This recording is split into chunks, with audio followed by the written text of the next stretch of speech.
full throttle, start spinning the wheels a little bit, picks up and goes really, really well. REM Australia is introducing this new entry-level variant for the MY 2026 1500 lineup. It's called the Express Black Edition. Despite seeming like a special edition, Black Edition, it is just a permanent part of the range. It's the new entry-level model. It's the cheapest model as well. Well, cheapest, I didn't say cheap. Prices start from $109,950, but it is the most affordable of the big American pickup trucks currently on sale in Australia against the Chevy Silverado and Ford F-150. As you can see, it goes with the full black pack. Nice contrast with this white paint finish. So full black grille at the front, lower grills. It's got the performance bonnet with the black vents and the black Hurricane badging on the top there as well. You've also got black badges around the side, black door handles. This has the permanent side steps, so it doesn't have the retractable type like in upper spec variants. And around at the back, you've got more black trimmings, giant Ram written across the back there with black exhaust tips. The Express Black Edition also comes with these unique matte black 20-inch alloy wheels. They're wrapped in 275/55 Nexen highway terrain tyres. Not the ideal tyre choice if you're planning regular off-roading, but for that you've got the 1500 Rebel, which is designed more for off-road stuff. Now, being the kind of base model, it is actually the lightest weight of the range, and that does help with towing capacities, leftover GVM and GCM.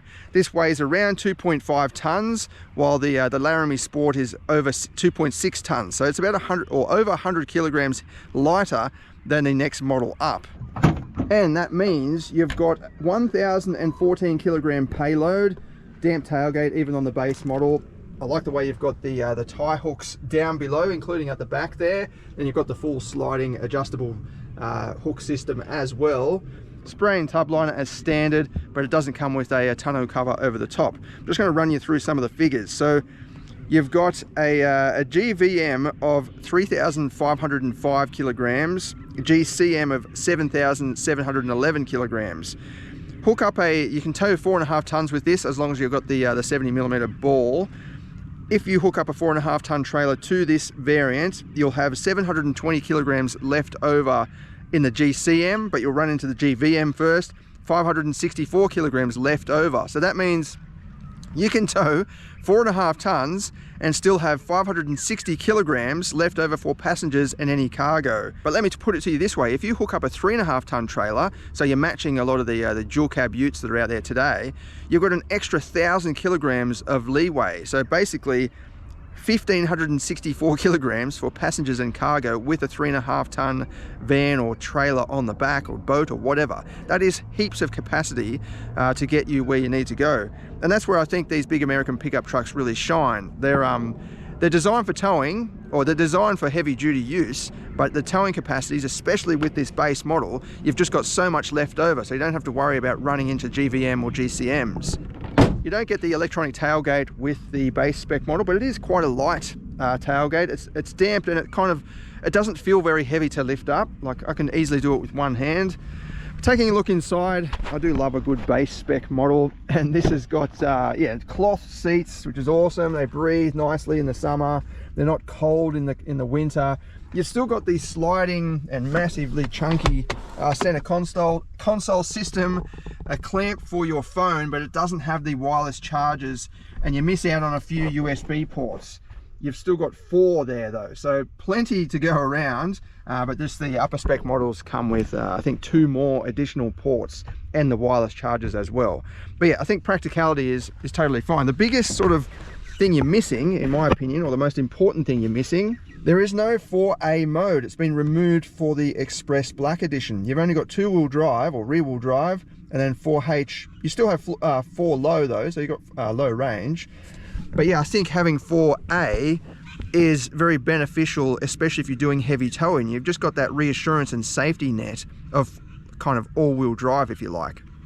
It's completely adaptive in the other variants, but it's the same setup as the Ford F-150. The base XLT doesn't come with the 4A, whereas the upper spec variants do. I think, yeah, they shouldn't cut that piece of equipment out for an entry-level model. Fair enough, take out the luxuries, like this doesn't have the big touch screen that runs down. You've got lots of physical buttons and knobs. Still got a comprehensive system in there, it's just much smaller. And you don't have the leather seats and all that, heating and yeah, just the extra creature comforts. Fair enough, take that out. But I think on a vehicle like this that is kind of specializing in towing, you want that 4A mode. But yeah, it's a mechanical thing that they've removed to help cut the costs, which brings the entry price down. So that is kind of good in some ways, but I think that's just one area that they should have left in this Express Black variant.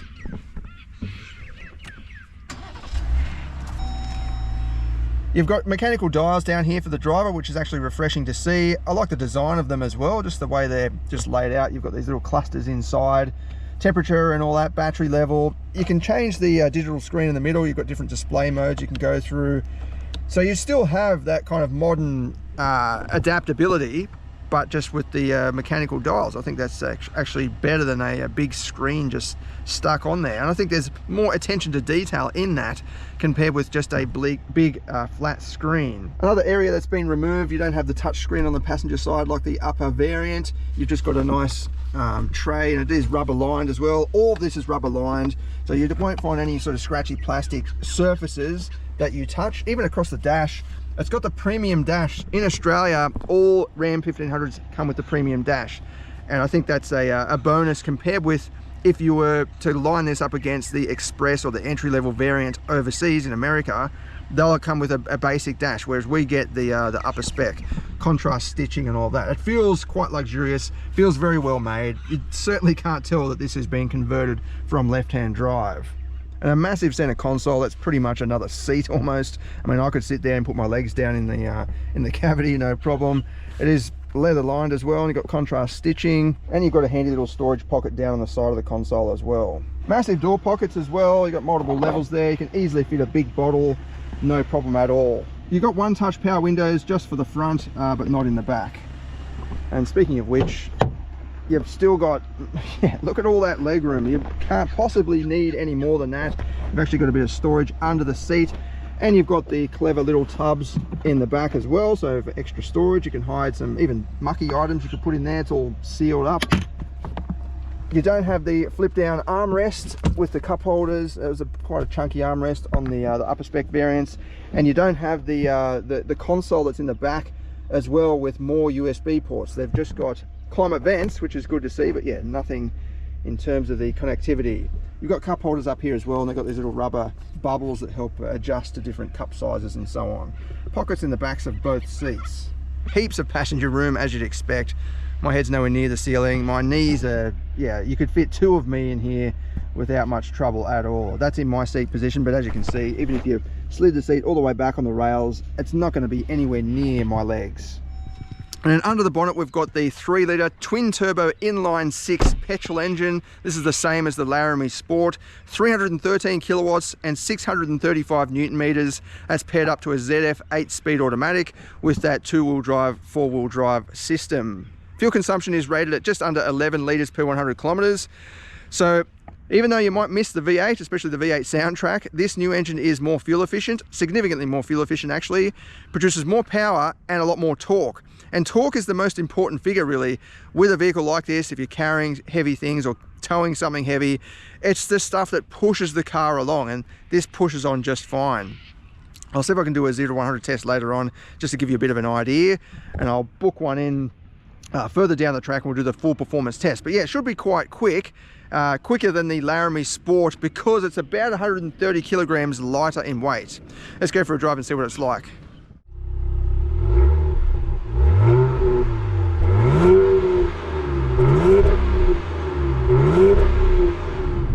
Out on the road, this is an effortless vehicle to drive. With that inline-6 engine, it's just smoothly cruising along. You don't have to push the pedal much at all to get things moving. The engine, you know, it would be nice to have a bit of sound coming through, or it would be interesting to hear what it sounds like with a sports exhaust. I mean, you don't want it to sound like a fart in a bucket, but inline 6s, you know, they can sound very nice. They just sing along, whereas this, it's quiet. So that is going to help when you're doing touring around Australia. It's just, you can hardly hear it. I'll just show you the kind of kick down, no cars around. full power. It gets up and goes just fine. Like, it's got awesome performance, but as you could kind of tell there, it doesn't scream and shout either. It's just majestically working in the background with an enormous amount of torque. I love the way that you've got the lane keep assist button here, that you can just turn that off, and it remains off as well when you reset the vehicle, and there's no driver monitoring camera, so you don't have to worry about turning that off either. As I said, this is a effortless vehicle to drive. It's just get in and cruise along. Ride comfort and handling is excellent as well. This is more comfortable than most, or if not all, dual cab diesel utes, the smaller utes. Partly because this does have the long wheelbase, so that's automatically, mechanically better for ride comfort and stability, especially high speed stability around sweeping bends. But yeah, this soaks up the bumps with no problem at all. With the tallish profile tires as well, they help to absorb some of the impacts, even though it does have the 20-inch rims. They're pretty tall profile, but they're also highway terrain tires too. So there's no road roar or anything like that to have to worry about. It's just letting you, maintain a conversation in the car easily. Even handling down this winding road here, you might think it's going to be a big cumbersome thing. Look, it is big. I'm not going to pretend that it's small, but there's no excess body roll. The front remains very flat. It feels comfortable. Like, I don't feel like I'm out of its depth pointing it down a road like this. It's just steering where I point it, and yeah, no complaints really. Obviously, utes and pickup trucks aren't made for handling anyway, but I think this is quite well sorted. The steering is pretty light, actually. Again, effortless. It would be nice to have a little bit more feel, but you're not really going to get that in any ute or pickup truck anyway. So this is more about just effortlessly cruising along. I know I keep saying effortless, but it really is calming and relaxing to drive, even along a twisty winding road like this. And then you can use that power, that torque, to just push you out of the corners. There's no problem at all. As I said though, having no 4A mode, it's a little bit of a downside, because if this road was wet, I could just have it in 4A and just get that reassurance of grip, that if the back does want to step out, it's going to send some power to the front. Whereas, yeah, in rear-wheel drive, it's got stability control anyway, and it is a very good system. I planted it before on the straight, and it's grabbing wheel spin straight away. It's not mucking about. You do have those wide tyres as well, so you've got plenty of grip there anyway. It'll be nice to see some better tyres. Nexen tyres are, I guess they're not expensive, but put some nice Michelins on there or something like that, you'd get even more grip. Again though, this is the base model, so you can't expect the absolute top for everything.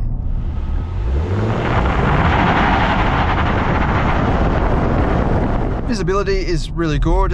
You can see over the side mirror there quite easily. It sticks right out. That's good for towing, although the A-pillar there, the housing is a little bit thick. But then around at the back, you've got a nice big rear windscreen. You've got that opening portal in the middle there as well, so if you're hitching up a trailer or reversing or something like that, you can yell at your mates and they can yell at you to give you direction. Just coming back to that price though, around $110,000 excluding on-road costs, I think it does stack up well for value compared with key rivals and near rivals. For example, a top spec Hilux or Ford Ranger in particular, they're about what, $70,000, $80,000 before on-road costs. But this, you're getting, significantly more power from the engine, a nice engine as well, 3 litre, it's not a noisy little 4-cylinder diesel. You're getting more capability in terms of towing, significantly more capability in terms of towing. You're getting more space inside, often more features than most of those rivals as well. So you're actually getting more. You're not just paying more and then getting the same thing. You're getting a lot more for your money.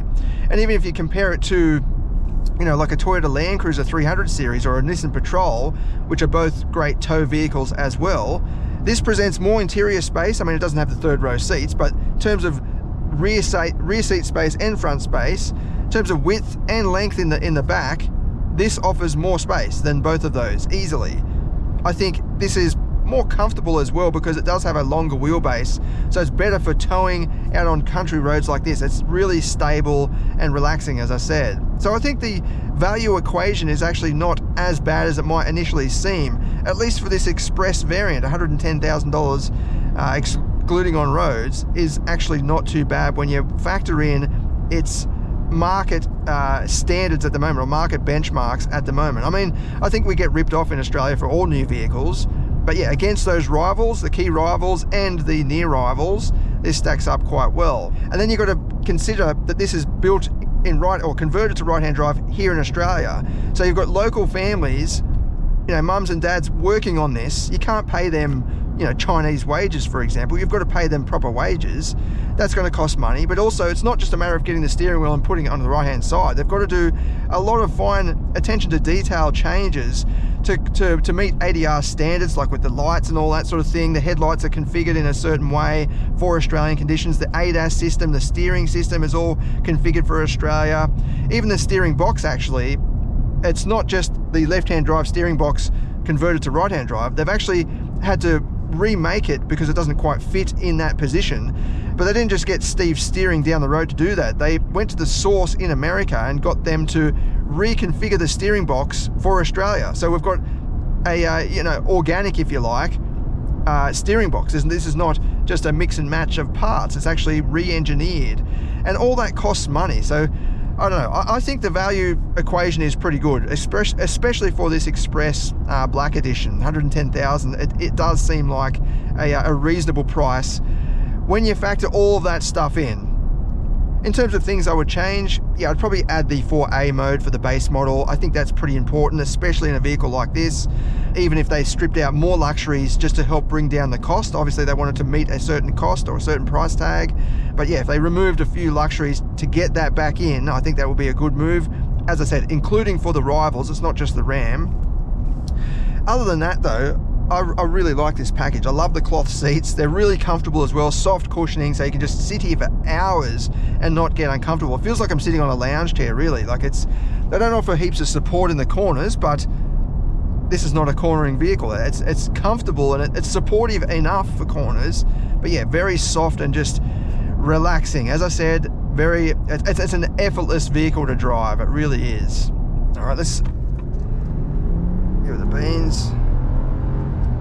Look at that, straight up to 100 kilometers an hour easily, no hesitation at all. I think even if you were towing or carrying, you know, bunch of guys in the car, the performance is not an issue. It's going to be just fine for most people.